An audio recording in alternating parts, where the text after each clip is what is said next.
rejoice his shame remains unknown. But he had almost sat a throne. I don't know that poem. Spartan Uprising?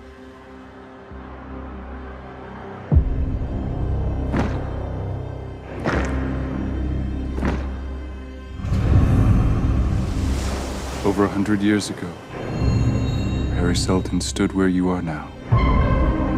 He claimed he could establish a foundation to read the future and shorten a coming age of darkness. Can they read the future? There are things happening here that you don't understand. It's time. Empire had a reckoning.